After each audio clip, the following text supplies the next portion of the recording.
All right. Hey everybody, and happy Sunday. Welcome to Unsealed, our weekly live show where we take on your tech questions and talk about shit. Talk about whatever we want to talk about. That's pretty much how that goes. Yep.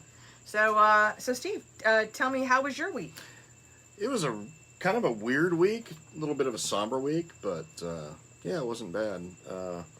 My father-in-law, we had his funeral that we watched live stream from Australia the other night, and as far as funerals go, it was pretty awesome. Good. So I think everybody did him proud. Good. So good deal. And then, I got a buddy of mine who had a heart attack and is having kidney failure, and he's in Asheville Hospital right now, and obviously thinking about him right now. And well, actually, you just got off the phone with him. Yeah, I did, and hopefully so he gets big to come shout home. out to Mike. Yep, my good buddy Mike. So hopefully he gets to come home on Wednesday. Oh, good. Because I was all in setup mode, so I really didn't see what was, or hear an update on that. I'm going to get us on. And we're outside, so it's like a good day. Now that I definitely want to agree to, that we're definitely finally back good. outside. Yes. So it's. How was your week? Good. Any interesting news? No. No?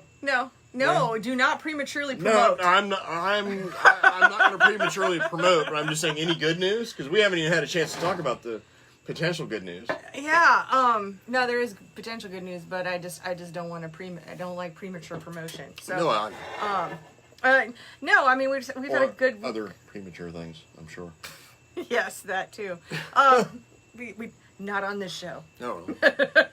But no, good week. A lot of customers are still racing, so that's a happy thing. Oh, trust me, I know, because I get phone calls every day. So do I. My phone is just burning up. In all the years, been doing Crate Insider since 2014, so going into the 7th year here. Yep. And of course, this has been a crazy year, and it was almost just like it was just like a growth delay or something, and then and it's almost like the entire year has just been pushed back. And normally I'm freaking out in July and August and going, what are we going to do? Where's the next dollar coming from? How can we make it through the rest of the year? And then we have a little uptick in September, but I mean, August, best August ever. So I talked to my good buddy from SRI last night at the races. Oh, Josh? Josh. And they were on record-setting year, like before the lockdown, and then lockdown happened, and now they're still on record-setting year. Yeah, that's what Josh was telling me last time I talked to him, too. I think we're all kind of on the same page. Well, I mean, if anything else, we can... I did get to go to the races last night. We actually raced. Yes. Yeah. So. Yes. And, I mean, I got a text message from you. Yeah. So, I mean, I watched the world's most boring sprint car series ever. Oh, I didn't know there were sprint cars. I don't know what the hell they were. They were sprint car-ish. But, the world's most boring sprint car series ever. I watched that. And then my kid, he kind of stepped on his wiener qualified 8th, I think, and ended up getting wrecked first corner, first lap, main event. I mean, it's one of them racing things. It's not a big deal. I mean, just what happens, but a little disappointing. Yeah, that would be. All right, we're going to say hi to some folks, and I saw a comment that you're absolutely going to love. Oh, really? So, Scott's here from California, joining us every week. Yeah, how about them fires out there, man? I just talked to a buddy of mine, and his whole house and his entire land basically burned down. So, it's so sad. Bit bummed about that. It's like one of my best friends in my life, and he messaged me last night and said, well, I didn't see it till this morning, but he said that his family's all right and everything, but everything he owns is gone. So that's just like the most horrific thing. I did see a headline that it's record-setting because now it's 1 million square miles, a million square acres, a million acres or whatever. Yeah, and I mean, this affects my hometown too. So, like I said, I mean, he was in Bonnie Doon, California, which is just a little bit north of the city of Santa Cruz, up Highway 1, and he lost everything. So I can only imagine breathing the air because I lived in Idaho, for several years, and there'd be fires up in the mountains, and then it would come down to the lowlands. Into the valley, Yeah, and it was really, it was really thinking about all them sucks. people. I mean, it sucks to me that like his house burned down, but yet I think University of California, Santa Cruz, which is the scourge, the most horrible thing in the world that ever happened to that town, is still standing. So somebody go flick a match and light that place on fire. That whole town would be a lot better off for it. And I'm still going to just say, Steve, that I just really wish you would share your feelings sometimes. Oh, no. I mean, that's exactly how I feel. Somebody burns that place to the ground, that whole town would be like a totally changed place. So. All right, so Richard's saying hi. So hi, Richard and Brad. And I get to smoke outside. Neil. Yes, you can. Okay. Now there's no excuse. You can't escape me. I know. And Neil says, hola, amigos. Hola. Hola. Wonderful. Yep, look at this. We're multilingual. You know, I speak multiple languages. Did you know that? When? I speak English. No, I mean when. When what? do you speak multiple languages? Multiple times throughout the week. Okay. So I speak English, kind of a joke, I speak GIF, and I speak meme. Okay. Those are my three languages. My point was it was a joke, but yeah. But we can't do that on this show. We can joke. Of course we can joke. But this isn't the DNC, which was it? Okay, can we just say, I'm going to say anything I want. I have seen you a time or two where you spoke in tongue, but... Oh, God. Just saying. But, anyways, okay, go ahead. Wow. It is really hard to follow up that one. But, hey, did you tune into the DNC convention? Absolutely effing not. Well, you Never said effing. Although you did tune into that amazing music video. All right, when you have your convention and the other side gets a bump, that's not saying too much about your convention. So, all right, this is all you. So Mikey says, "Is Steve a watch guy? I'm a wristwatch collector. Almost a watch for every outfit. I am too. Got a new one. Go ahead and show it up to the camera so people can see it. So, you're gonna have to go upside down or something. Yeah, there you go. So, new Calvin Klein. Yeah, I collect watches. I have for years. I also collect knives. Well, I used to, but I haven't done that so much lately as the wristwatch deal. So. And guns. Well, and guns. Yeah, I collect guns too. But I collect food because I'm I wouldn't say I have a great gun collection. I've just got the ones that I like. So just kind of what I like. Okay. But good luck finding fucking ammunition for anything we got right now. Golly gee, you can't find ammo anywhere. It's really disgusting. Let's see. I see I've got Josh here. He says Alex can't catch a break. He's kind of laughing at us. Yeah, I know. The luck has been pretty horrible right now. Yep. And Kirk is here. Kirk Loudy from MV Suspension. Fred Ryland from Ryland Racing is here. Hi, Fred. Oh, your mama is here. Oh, my mama. Your mama Betty. Happy Sunday. There we go. Terry says, hello from Redding, California. Kind of smoky here. Yeah, I'm sure. I would imagine so. Gosh. Imagine the whole damn state's smoky right now. And Neil noticed that Betty Hendren is in the house. Yeah. David and Mom was a guest on the show. Yes, she was. For Mother's Day. Yes, she was. And my dad was on the show. Yeah, your dad was on the show for Father's Day. So. Yeah, so that worked out really good. Yep. And you know what? So yesterday I went down to Hickory. You went to the races, and I'm still staying. I did. I'm still staying away until my eyes totally 100% Don't premature promote. I'm not. That you went to Hickory yesterday. Well, I went to Hickory to go see my brother. And things. Well, I did, but but here's the thing though: is I haven't seen my brother since my birthday. Oh, that's true. In February, because we skipped Easter because of the COVID, and then Jimmy was off doing other stuff for Father's Day, so just Dad and Carla. I hadn't seen my brother since February. We live an hour from each other. I don't even think I've seen your brother since our Christmas party. No, didn't we do something? We did something for my birthday. I think they came up here and went to the penny. Oh yeah, that's what we did. Yep. Yeah, I went to the Copper Penny up here for my birthday. Yep. So and her brother owns Dirt Rap. Yeah. And is Jimmy Schultz. So probably one of the best rap guys in the nation. Mm-hmm. If not the best. Aw, yeah. Well, he is. I mean, he's also one of my best friends. This is a paid promotion. No, I'm kidding. It is really not. Oh, David says, shout out to Justin Williams on his 12th win last night at 311 Speedway. Justin is absolutely a beast, man. He's on fire this year. Got protested, went back, started winning more races after we put the engine back together for him. So Justin is a beast, and probably one of, if not one of the top crate guys in the nation right now. Well, he got that perfect spot last year at the fast track, the big Virginia Motor Speedway, where he got 4th and didn't have to tear down. Exactly, and the top 3 rolled out with some cash. Yep, so. top 3 had to tear down to the bolts. I mean, we were there till 5:30 in the morning. Yeah. So Justin got. Yeah, I think we got back to the hotel like 7:30 or 8. Oh my God, it was brutal. Slept for an hour, headed home. It was brutal. All right, so Tori's here. She says hi.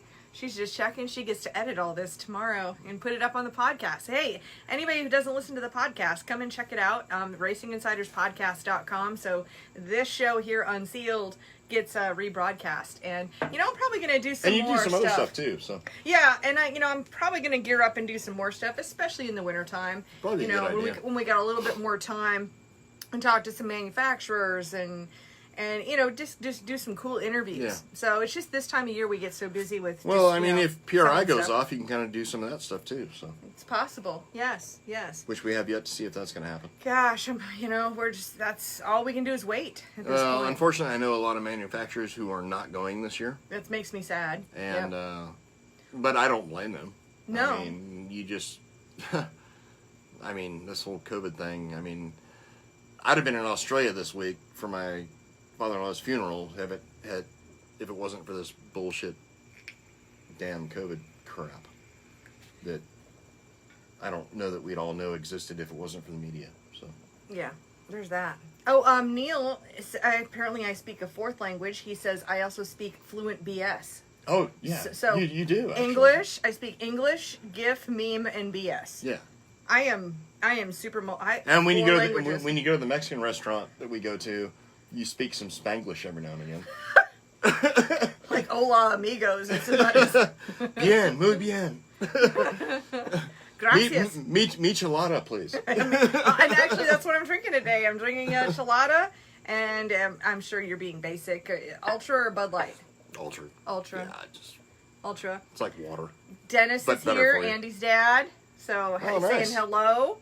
That's from the Garris family. Oh, you know what? And yes. Yes. And Tori said, I'm also learning country, which I am.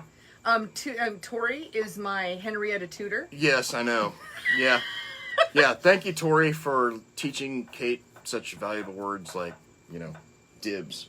And dibs, yes. Dibs are baby chickens. That's, I learned that. So I'm learning Southern. We might even have to shoot a video about the words that I'm learning and the phrases. Well, Tori's not that Southern because, when she comes to the shop, I can actually understand her.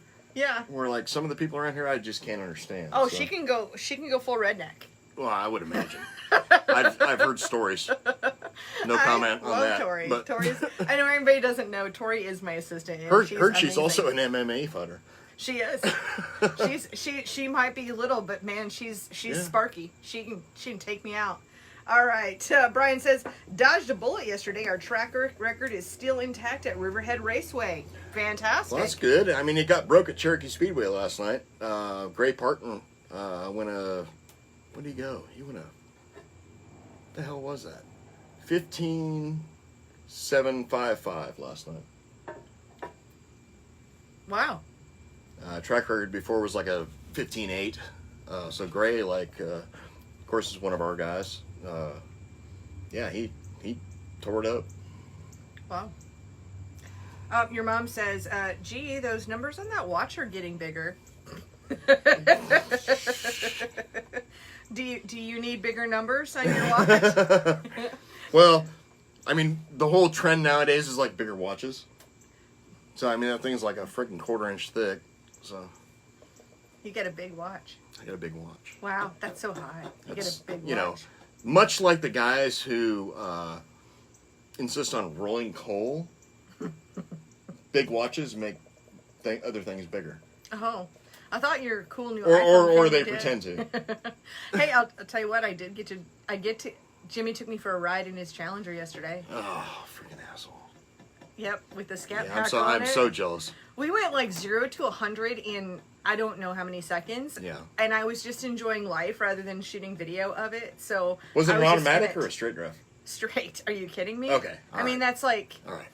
Yeah, at least he's got balls. That's like putting pump gas into a racing engine, as far as I'm concerned.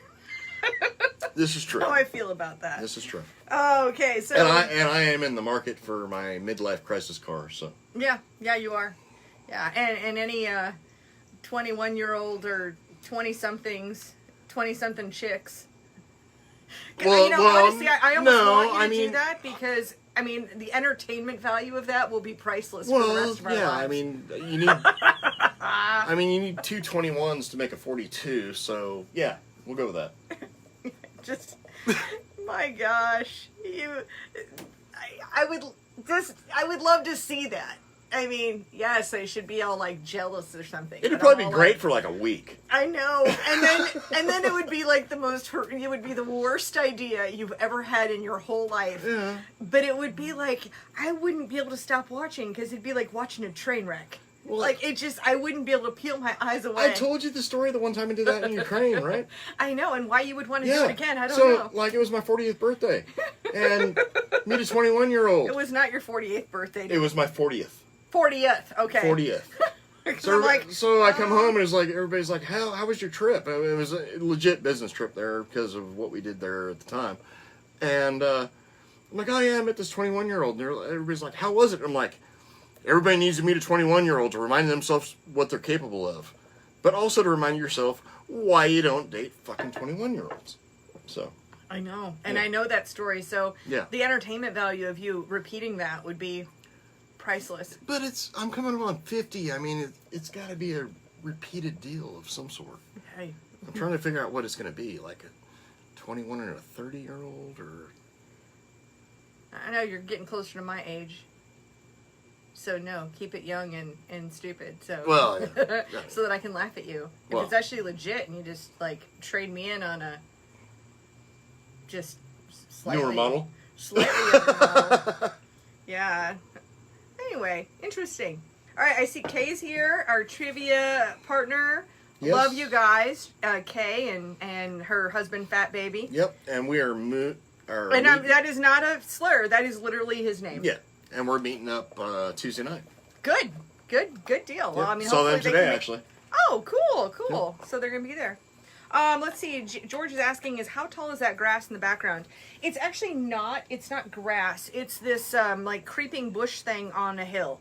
So it's I think it's for erosion control because it's a hill behind us here, and it's just this like creeping bush thing that.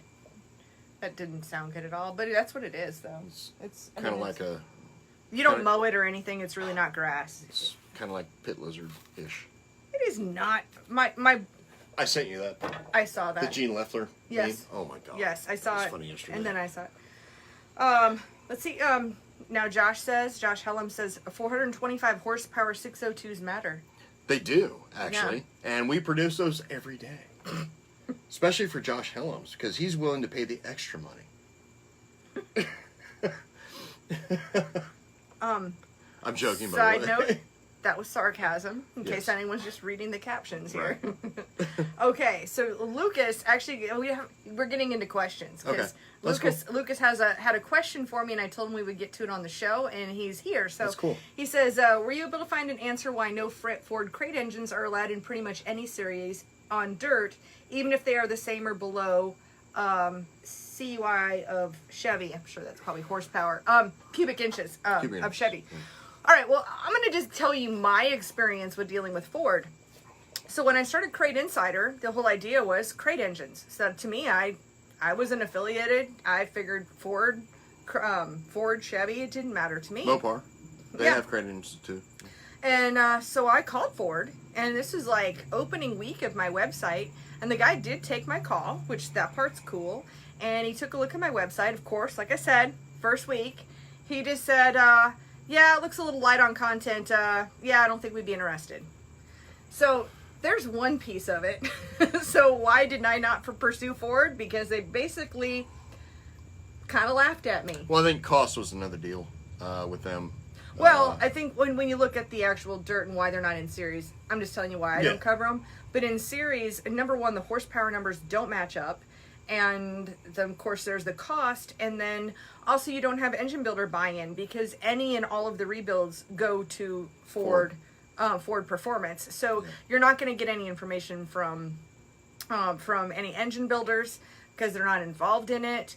They weren't interested in working with me, so I'm sure that they probably had something like that with the series. And they just haven't shown any interest at all in dirt circle track. And my 11-year-old son can get in their seals, so it's not like a, Yeah, and it's just hard to get parity, honestly, between the Ford. They're just so much more powerful. I mean, that 427 Junior, or isn't it the 427 Junior? I don't even pay any attention to them because they're essentially irrelevant in anything other than asphalt.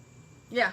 Now, in asphalt... And they made themselves that way. GM came in and basically dominated the market because they had a good product that everybody could race with and everybody could rebuild because they had a rebuild program in place. I mean, I'm talking like back in the day when this started. Yeah. And it ended up being like a good deal.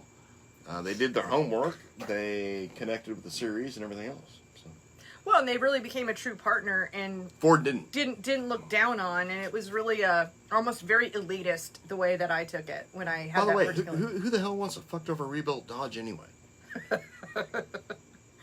Oh my God! I have to tell you the next comment here is from your mama. Oh, okay. And she says, "No, Kate. I need not to have that 21-year-old in my life."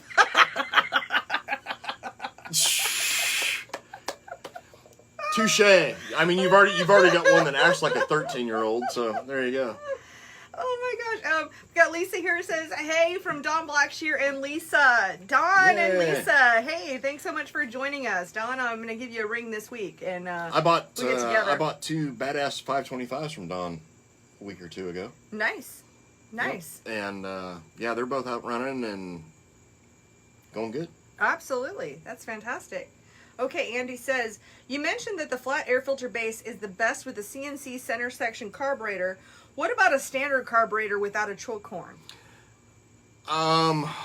Honestly, I've only seen a little bit of difference with the flat air cleaner base with like a Holley HP style center section. So it's not that much of a game. Yeah. Just the way the carburetor's designed. But with the billet style center section, it works great in tandem. Cool. But like with a HP style, I mean, it's not the difference between winning and losing by any means. Gotcha. Tommy says, "Hey guys, going to be in North Carolina later this week. Y'all still locked up?" Nope. No? Well, sort of, kind of, sort of, but not. Only sort of. It's really not that bad. Yeah, I mean, we can still go to restaurants and, I don't know. We're just not in a real hot spot here. So just our local area. Other than that person the people that got into an argument and somebody got shot over a mask. But well, that was like in Chili's parking lot here. Yeah, that was like a couple months ago or whatever. Some male Karen was like bitching at somebody for not having a mask. Well, it's Kevin. It was Kevin. Well, it was Kevin, yeah. We'll call him Kevin. But yeah, he got his ass shot in the parking lot because he was a dipshit. So. Dumbass. Yeah. Dumbass. We just mind our own business. We got our favorite places. Yeah, I mean, don't attack people over masks. No. I mean, because you know what? In Sweden says don't wear a mask. So. There you go. Are you gonna watch the RNC this week? Because honestly, I think part of the reason why we're still locked down is because of RNC. Honestly, I probably won't. Okay. Because I mean, it's all. I don't care what convention it is. It's all like political, feel good shit. Mm-hmm. So I already believe what I'm going to believe. I already know who I'm voting for. So there you go. Oh yeah, I definitely know who I'm voting for. I'm going to vote for the guy who made my business 3 times what it was. Let's say 5 years ago. Mm-hmm. So I'm with you. Same here. Dang it! I'm looking for. I know I had a question in my emails here. Will you look that up? I'm gonna get a beer. You go get a beer. All right. Great. Now I'm the jerk who's looking at her phone. I'm that guy. Yeah, I'm that guy. Don't mean to be that guy, but hey, I'll get this fixed here in a second. And any of your questions, feel free to drop them in, and we'll go ahead and get answer any of your questions. So let's see here. It's got to be somewhere. I just don't want to miss people's questions. Hey, I'm gonna pee too, so it'll be a second. For goodness sake. Yeah, he is such a baby. Like what? Are you surprised? Surprised that we're okay. Well, maybe I'll try to check during a break there. Oh, Dennis, I will definitely get to your question when Steve decides to make it back here, for sure. Yeah, he will love that. He will definitely love that. Okay, dang it. I'm sorry. I know I flagged it too. So, let me see here. Flagged items. Filtered by unread. And, well, dang it. Well, I'm sorry to whoever it was that sent me a question that I am not finding. So maybe I'll do a search because I know what the... I can. So for anybody who isn't... Oh, there we go. Okay, good. I've got this question up. And then just like a little side note, I do a separate email list from Crate Insider. If you want to be on my email list and just keep up with the different things that I do, you can go to CrateInsider.com and sign up for my email list. All right, so I have this. Me and my baby bladder are back. Well, welcome back, baby bladder. It's like weird. Are you challenged? Are you challenged? I'm like fucking do I need to get patio chairs with rollers on them? Probably. Okay. Getting old. All right. So Buster asks, if fuel can be trusted with their octane rating, what octane would be optimal in a street stock running a 602 built by an engine shop with the car running at tracks in southern Mississippi and northern Florida?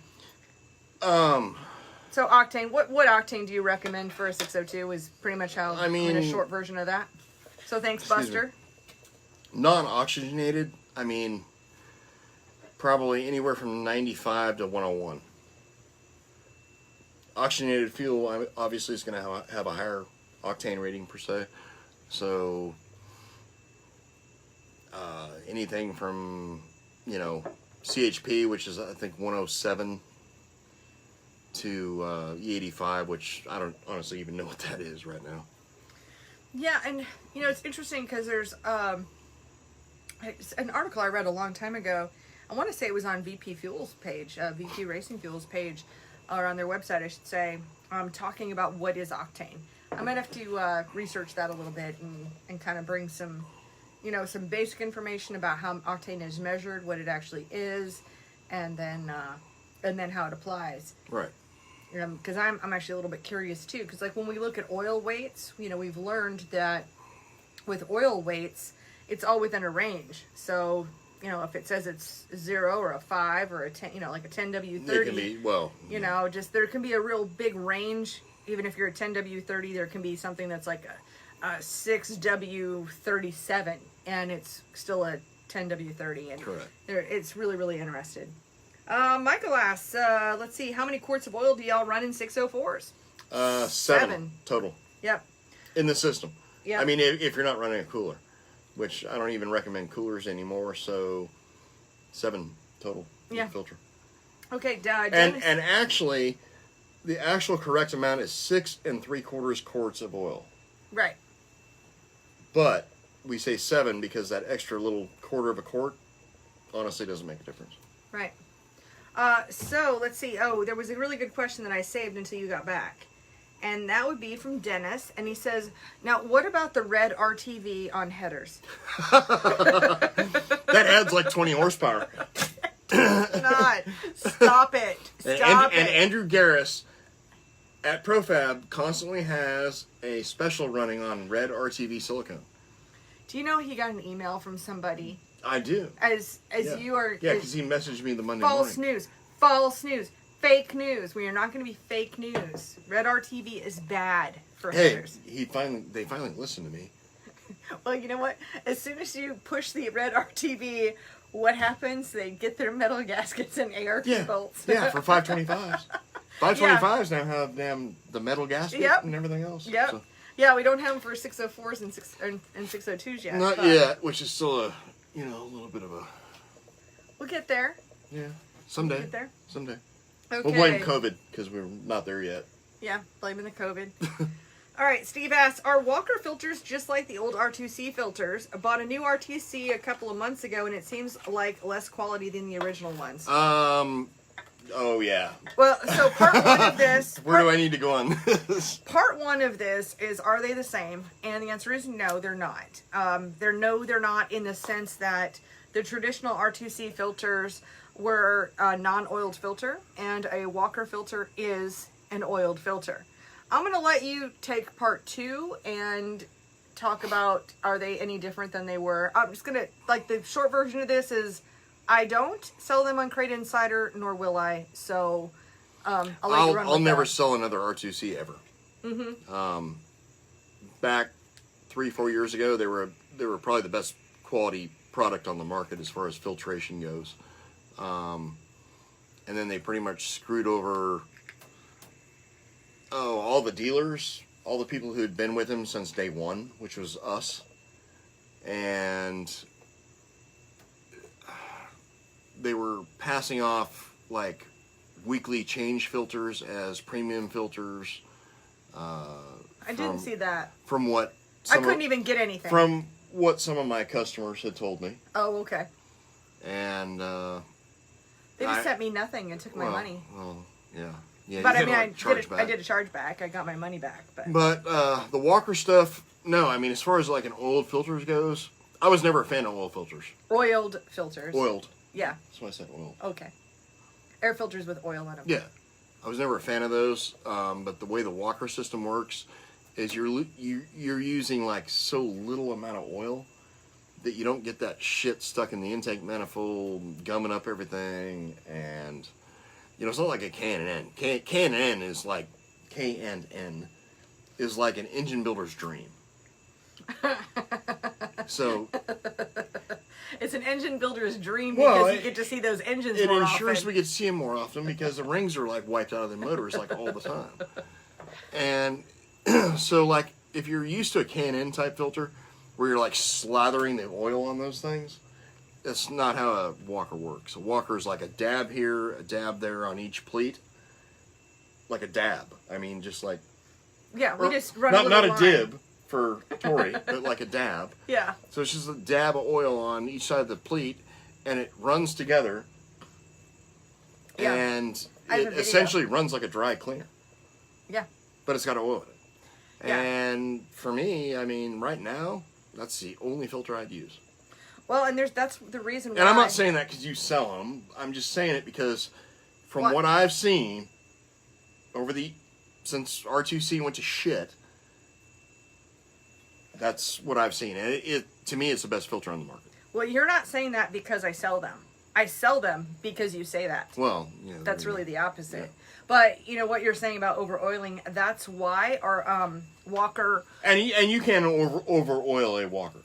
Well, I was just going to go into that. Right. So that's why Walker won't sell it as an aerosol. Right. Because people tend to... They tend to go... Slather it on like a K&N.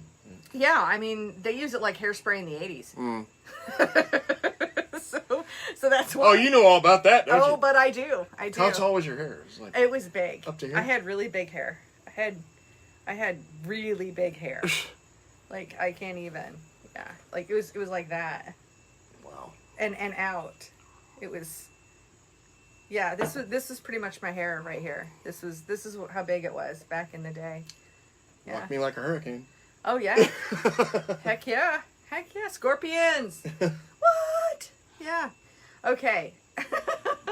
Alrighty, let's see what we got here. We have more questions. Let's see. And Jay's here saying hey. Brad says, running a 602 with a 650 carb rule, E85 versus gas, and the benefit. I swear to God. What kind of gas? Yes, what kind of gas and what kind of car? We talk about E85 like every week. We talk about fuel every week. Yeah. I probably need to like make a post on fuel. Yeah, we should shoot a video too.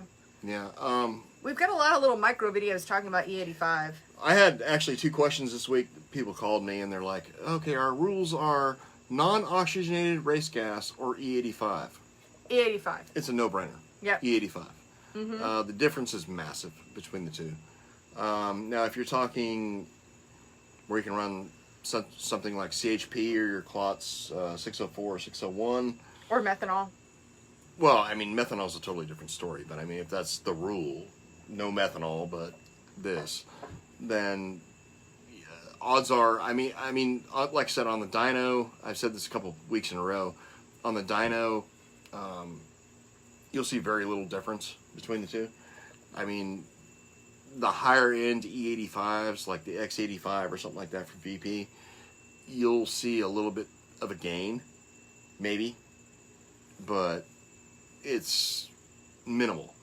But if you go from non-oxygenated race gas or pump gas or whatever the hell your rules say to E85, you better be on E85.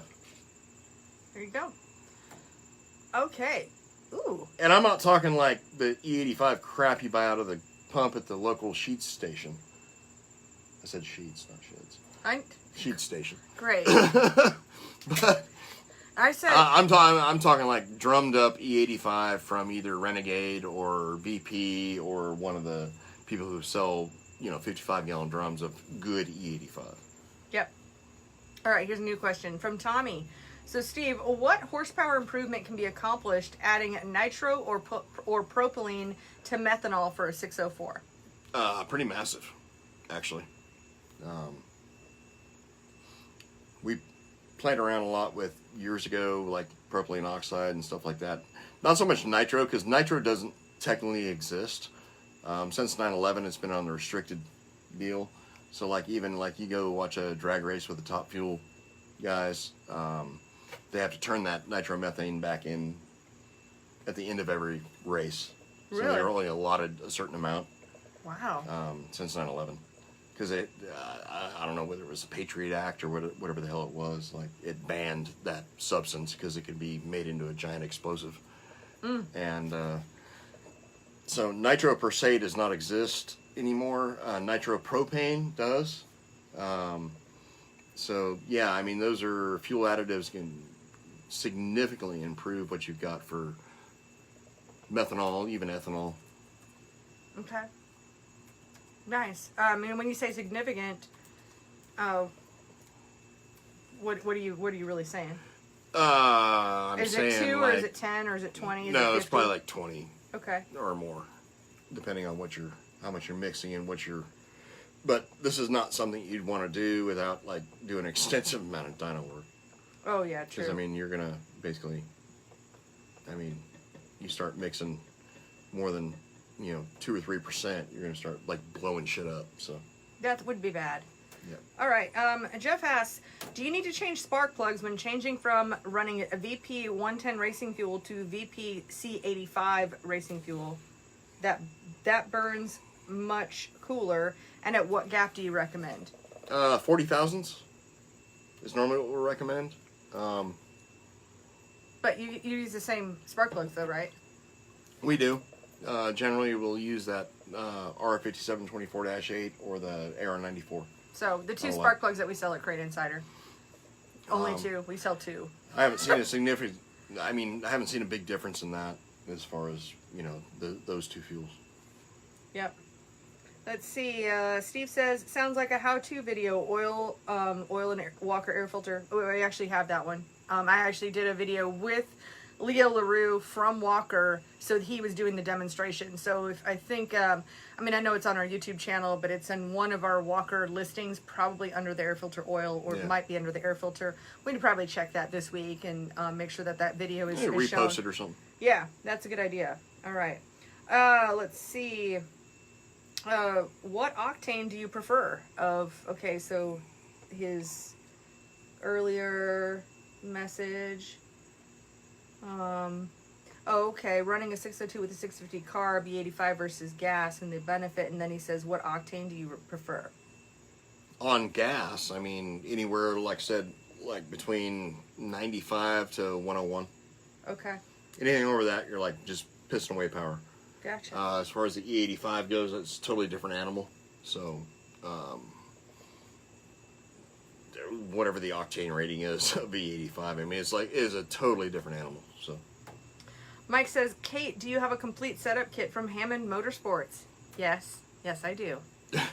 I love the setup plates. Well, you guys love the setup plates for Alex's car. Yep. Fantastic product. Plus and his caster camber gauge. Yeah, I was going to say that. And freaking caster camber gauge is like badass. It's like the best thing ever made. Yeah. And if you don't own one of those, I mean, I'm not trying to promote for you. I'm just saying, if you don't own one of those, I'm telling you from our experience, you're wasting your damn time. Every other one out there is a piece of shit. Dave is just so brilliant at that stuff, and I know we were running low, so I'll be talking to Dave some more this week. And Dave's a smart guy. I mean, Dave. The things he comes up with. He outthinks a lot of people. He really does. So I'll be ordering some more of those, but even if I'm out of them, then it's something we can always get from Dave. Andy is here. Uh-oh. Andy! He's probably sitting on his big deck. He probably is. Yes. Yes, I will never forget 4th of July and sitting on Andy's big deck. He's probably sitting outside of his new house. He's probably sitting on his big deck, funneling his little package of new bolts that they've got at Profab. Oh my God, you're such a jerk.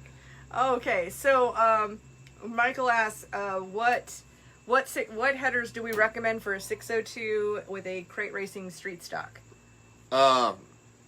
Hate to say it, because the guy's just here, but the Profabs. Yeah. Honestly. Yeah, that's why it depends. I mean, if you tell me it's a modified, I'm going to tell you the BAs are the best way to go for right now. And well, I mean, yeah, I agree 100%. And you know, I mean, if a guy's on a budget, I mean, that's still the way to go. Well, and even also on a street stock. Well, his original question was for what headers do you recommend for a 602, and I was like, well, what kind of car? Because that matters. Yeah, I mean, the street stock stuff right now, I think Profab's on top of things. I mean, they're winning a bunch of races. Are they pricey? Yes. But, you know, they're going to outlive your race car, I'll put it that way. So you buy them once, you own them for however many race cars you go through. Yeah. And, all right. And they make power. Yeah. So. But, I mean, if you're on a budget, yeah, the BAs or the Schoenfelds or something like that is just fine. Yeah. Yeah. And honestly, I or if you're like 602 Duralay model with a Thunder Series and there's a claim rule, then, you know. And what kind of racetrack you're running on? And who are you racing against? I mean, I've got guys like out in Nebraska who call me and say, hey, how do I detune this thing to where I can, you know, hook up? Oh, really? Yeah. Got slippage going on? Well, no. I mean, it's just like, it depends on where you're racing. I mean, I've told people this time and time again. I mean, if you're running at Cherokee Speedway in Gaffney, South Carolina, you better bring your A game and have the most you've got and can get. Because that's what you're racing. If you're running on Podunk Place in Kentucky, where it's a quarter-mile, slicked-off piece of crap, then honestly, it really normally doesn't matter what the hell you've got. All right, you're gonna love this one. Mm-hmm. So Nick says, "How in the heck?" And that's not really what he said. But, hell. That is not actually what he said either. Oh. It starts with an F, yeah. How in the F does upside down exhaust ports make it past QC and out to customers? I'm sure there's a story. Dude, here. Trust me. I have no idea. So I take it there's some... All right, so about 2 years ago, okay. GM randomly, I don't know what they did. I have no idea. I mean, I've had conversations with Bill Martins. I've had conversations with a lot of the head guys at GM, and so have a lot of other engine builders. Somehow, in the casting process of the 602 cylinder head, they managed to turn the exhaust ports upside down. All right, and what? Okay. Honestly, in like the stuff. I mean, it's a rectangle, so how do you make a rectangle upside down? I don't understand. It's not a rectangle. It should be actually close to a square-ish looking thing. Okay, well, how do you turn a square upside down then? I don't know. Okay. I have no idea how they did this. And so we've obviously dyno tested stuff back to back. The original old style head is probably a little bit better. The stuff they produced for the last 2 years, I mean, we're talking. I mean, somehow I have no idea why. Well, I do have any idea why, but it's not as horrible as what everybody thinks. So they did manage to like turn the ports upside down, but it's not ended up being as bad as what. Well, I mean, I think it's really the whole package though too, because I know Dawn was finding that some of the newer cylinder heads. Well, no, I last mean, what you come into, if you get into airflow numbers, I mean, basically, you have to flow roughly 60% of what, or 55 to 60% of what the intake runner volume, or what the intake port flows to make the power that it's potentially able to make. And they do. Even upside down, they do. So. Hey, there you go. It's not, I mean, if it was me trying to make a 602 that was going to be the most badass thing on the planet, I'd still want the older style head, because the exhaust ports do flow a little bit better. Okay. Yeah. Are you just not up with the times? Why the hell did it get hot all of a sudden? Oh, because of the sun. This is when the sun comes in. All right. It was like cloud cover before. It was. And then... Son of a bitch. Okay. Let's see. So, my friend Ed is here from ZMAX. I'm sweating. Because, of course, we're now a ZMAX dealer.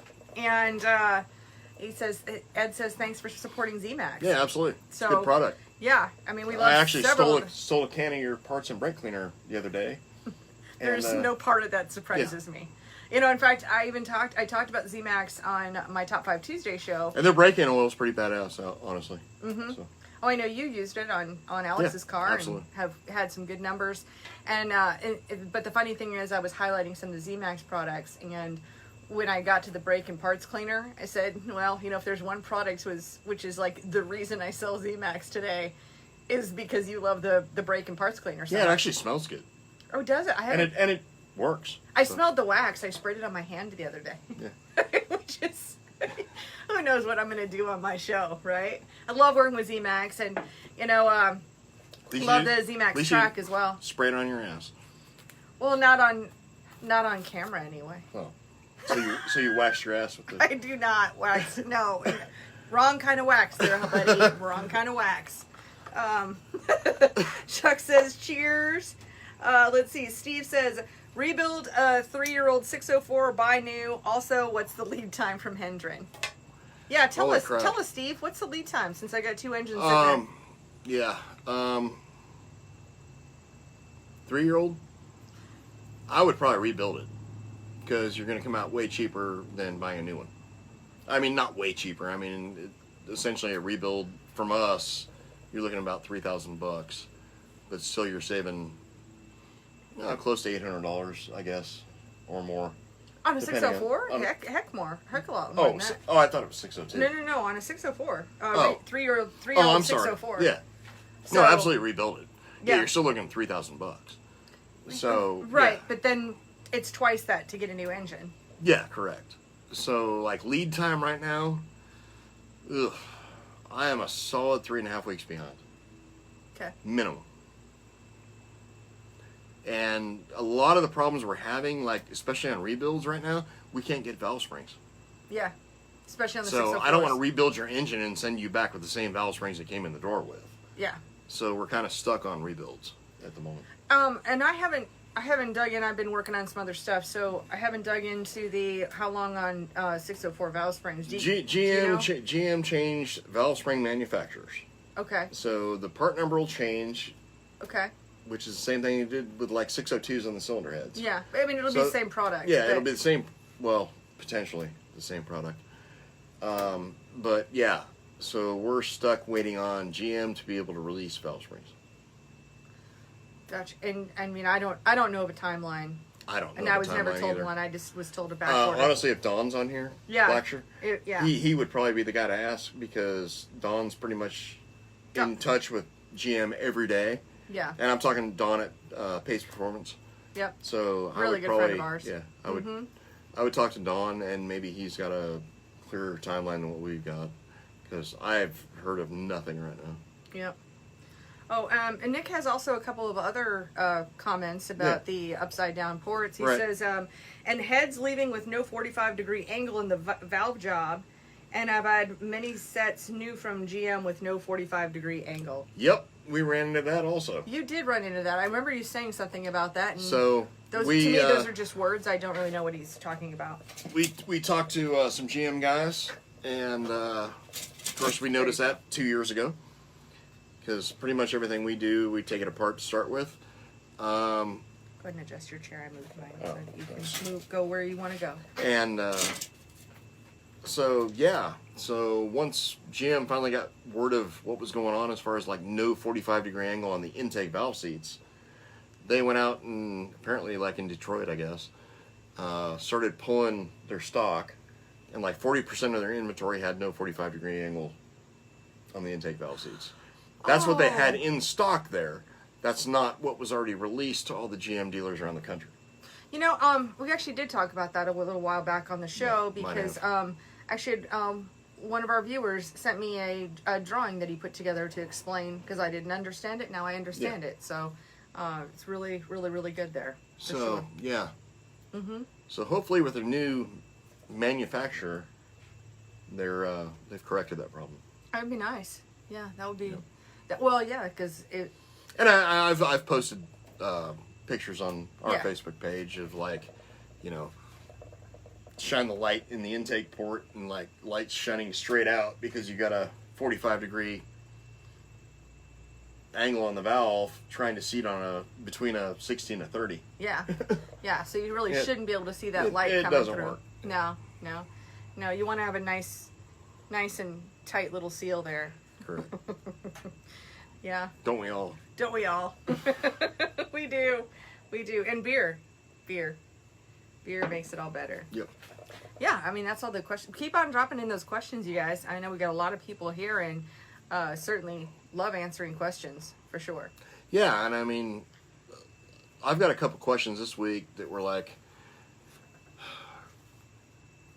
on 604s and late models with the carburetors and stuff, like people will message me sometimes and be like, you know, I've got a David Smith carburetor, I've got a Stealth, or I've got a Willys, or I've got a Hendren carburetor, and, you know, my exhaust ports are black, my spark plugs are black. And I'm like, they're like, should I lean it down? No, leave it alone. And they don't understand why to leave it alone. Well, here's why.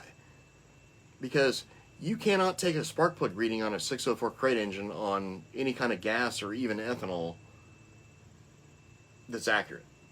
So unless you're shutting the thing off at full throttle on the racetrack and then coasting in the pits without starting the engine back up, everything in an idle does not matter. So, listen to your carburetor guy, listen to your engine guy. Do not look at your plugs or have your local spark plug reading guru guy who thinks he's badass because in 1965 he owned a 55 Chevy. Look at your spark plugs and be like, you gotta lean this thing out. So, got a question about that shit? Call your carb builder, call your engine builder, whoever. But do not randomly, like, lean your carburetor out because you think it's too rich, or you're, like I said, your dude who owned a 55 Chevy one time thinks it's too rich. Yeah. Let me ask you this. So I did get this question. I referred this question to a carburetor guy, but the actual question was, and I think we can generalize it. So this was a person who was looking at buying a carburetor from somebody who had a 602 or 604, and he has a 602 or a 604, so whichever. So to make that switch from, will that same carburetor work for a 602 versus a 604? I think the answer to that is absolutely yes. And what kind of jets would you change? I said you need to talk to the carb guy on that, but what would be your kind of rule of thumb on that, or probably nothing. If you're running the same fuel. See, and that's what I did ask was if it was the same fuel. Yeah. If it's the same fuel, probably nothing. I'll give you an example. Like this last week, my brother built a. Excuse me, I'm like drinking beer, so I'm burping. It's hot out here, so. And it's hot. But, so my brother built an E85 carburetor for Drew Collins. Okay. For his new 525 that we supplied him from Pace Performance, by the way. Okay. And so. He built a E85 carburetor. He built it exactly the same way as what we built our 604 stuff. Okay. and we put it on Drew's car, and guess what? It worked exactly. It worked exactly the same way it did on a 604, and we're talking something with 100 horsepower or more. So an engine is nothing but an air pump. So it's going to draw the exact amount of fuel it requires to run within reason. I mean, we're not going to take the 604 525 carburetor and put it on, a Clements wide bore freaking badass engine and make it work right. I mean, we have to change some shit. But like as far as crate engine stuff goes, there's really not a whole lot you got to change from engine to engine. Good to know. Yep. All right, let's see. Nick says, do you think there's much deflection in the rocker studs in the 602 and 604? Yeah, absolutely. There's deflection in everything. Not so much the rocker studs as the push rods. So, I mean, that was learned a long time ago. That's why you see, like, big engines with big lift and aggressive cams using the biggest push rod they can possibly fit in it. That sounded really sexy. So, ooh, big engine, big lift. Yeah, well, so yeah, no, I mean, there would be... We're pissing away power on these engines by the shitty little 5/16 standard push rod we got to run. Okay. Ooh. But we also got hydraulic cams and lifters, so I don't know. Yeah. All right, Andrew says Profab finally has a few sets of 525 headers back in stock, and they have more tire clearance on the right side.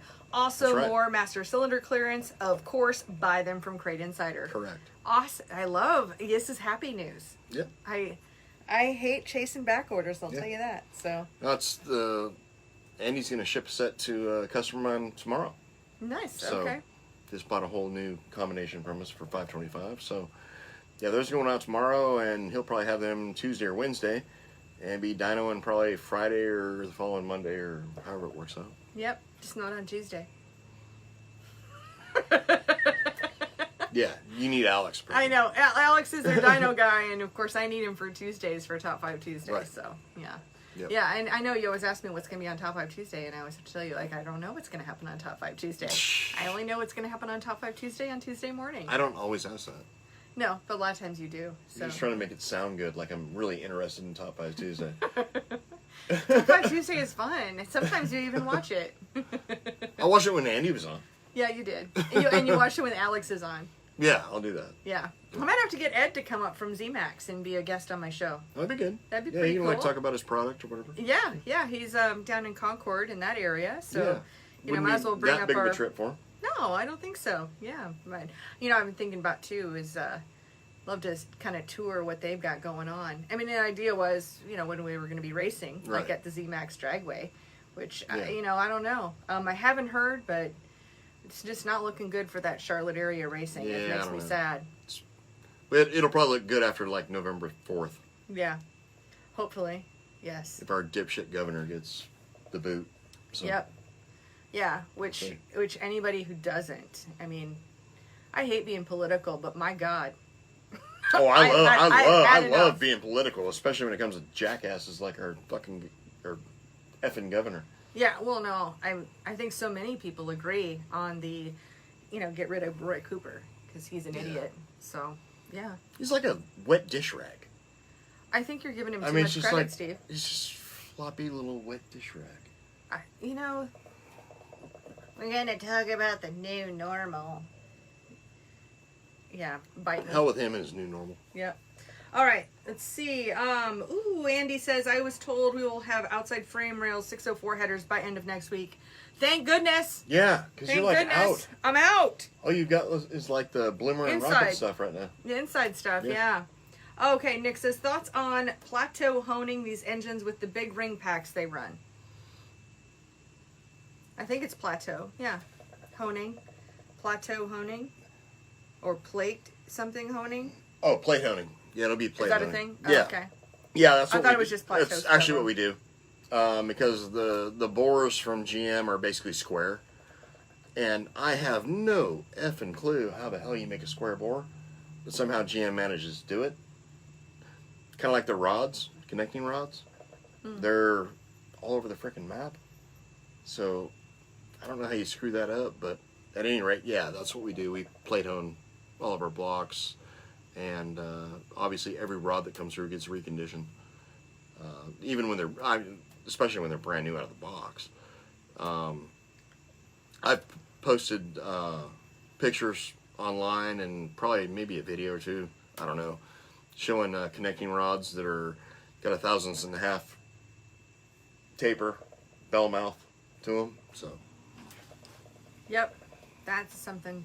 Now I just saw the best phrase I have seen, like lately here. Okay. So Philip says everything will look better after November 4th. The election infection will end as polls close. Oh, I agree. The election infection. I am agree. rolling with that. Absolutely. Okay. Let's see. And by the way, make sure everyone you know goes and votes. Votes right. Votes. Well, I don't even care if they vote right. Just go frickin' vote. I hope they vote right. Well, I hope they vote the correct way too. But yeah. But I'm just saying, just spread the word, man. Make sure everybody votes. Yep. Okay. Michael says what all has to be changed to go from 110 race fuel to 885. Totally different carburetor. Different carburetor, and depending on what you got for a fuel system and fuel cell foam, fuel cell, things like that, it could be completely different. Yeah. I would, number one, check with your fuel cell manufacturer and make sure what you own is compatible with the E85. If it's not, then you'll probably have to make a change there. Then obviously, I mean, I recommend a bypass system. It's not 100% necessary, but I do recommend a bypass system with the E85. You know, we've got those new bypass regulators. And a totally different carburetor. We've got those new bypass regulators from KSE now, too. Yes. Very happy about those. Yeah, it's a good product. Very, very excited. And Nick says, plateau finishing the cylinder walls. Cylinder. Yeah, plate finishing, or I assume you're talking about a torque plate. Yeah, and I don't know. He just... Yeah, if you're talking about a torque plate, yeah, that's what we do to every one of them. And Okay. you have to, because like I said, they're square from GM. Gotcha. Well, we're right just past an hour here, so I think we probably wrap this up. Then we got the questions. I don't know, you still got like Answering? 49 fucking people on, so. We do. Oh, Colin said Steve's my hero. Who? Colin Lee Burke. Oh, yeah, there you go. Steve, you're my hero, too. Yeah. I know. Well, I mean, he's like up there in that whole Rush Country deal. Yeah. So, he's a good customer of CrateInsider. I guess we might as well start promoting my dad's race. Ooh. Because yes. I think we're, barring any weird shit in Pennsylvania, in Pittsburgh, Pennsylvania, I think we're in, it's a go. Go for it. Okay. So. That's going to be October 2nd and 3rd, I believe. Yeah, I'd have to look at my calendar, but I think that's what it is. And so it'll be my dad's 10th annual memorial race. Mm-hmm. And that'll be at Pittsburgh's Pennsylvania Motor Speedway during the Pittsburgher. And then we do that one to remember race. Yes. That'll be on a Friday night. Hey, you know what I got this week? We'll have a first-time main event winner because that's what that race is all about. Yep. Well, and I love the one to remember race. It's the whole idea is the only people who can compete in it are people who have not won a feature event before. So Correct. we know that whoever wins, it is the first time that they've won a race. So you're guaranteed a first-time feature winner. Yes. And the racing is awesome. It is. Honestly, it's as good as what Dad's memorial race is. It is amazing. Actually, it's my favorite race. I mean, sorry to you, hardcore hardcore racers. But it's the... Well, it's still part of the Bill Henry Memorial, and they still get the same exact trophy as the winner of the Bill Henry Memorial gets. Not only that, Which sponsored by Pace Performance. Yes, it is sponsored by Pace Performance, and CrateInsider steps up to sponsor the one to remember. And you guys do a whole bunch of stuff. In fact, I ordered GoPros this week. Did you? Did. So we're good on that. So yeah. So one of the things that I do today is the 23rd. So probably not next week, but the following week we'll start hitting that pretty hard and promoting it. And I've got Brandon Lockwich. He's going to help me, and we might have even more stuff this year because he's going to help me.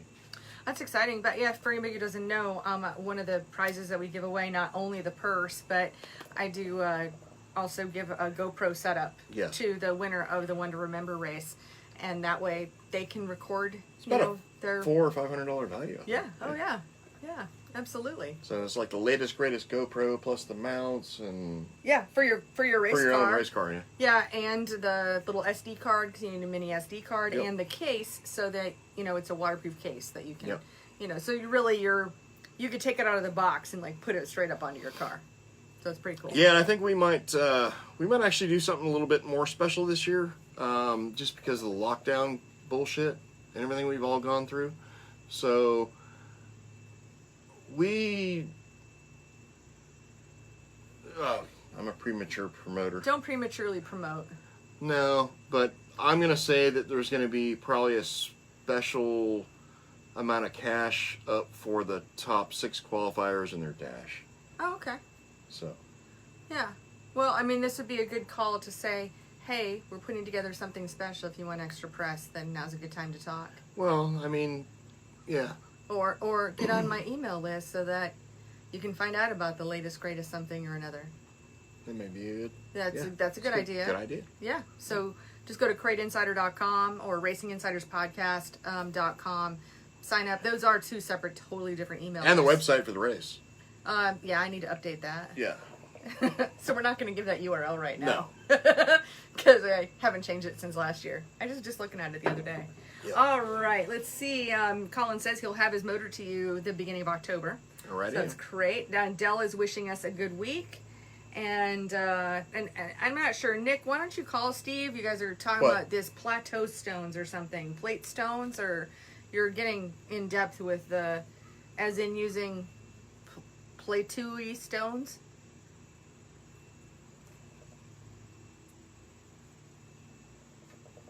I don't know. I can't read from here. Yeah, Platue. Yeah, I don't really know what that is. Yeah. So, not a torque plate. So yeah, why don't you give Steve a call and you guys can talk about whatever that is, since most people can't get into their engines anyway. That's kind of your inner circle engine builder doing stuff now. Gotcha. Right. So anyway, I think we wrap it up. Probably so. Yeah. So I want to thank you for being here. Thank you for being on our show. Thank you, Steve, for being here today. Appreciate it. Of course, you're like a co-host now, so I can't even thank you anymore. You're expected. You have whatever. Yeah. So anyway, thank you so much for watching. Thank you for listening. And you can see all of this replay on Facebook, Crate Insiders Facebook page, RacingInsidersPodcast.com, or the Crate Insider YouTube channel. Yep. So thank you for being here. We'll see you guys next week. Later.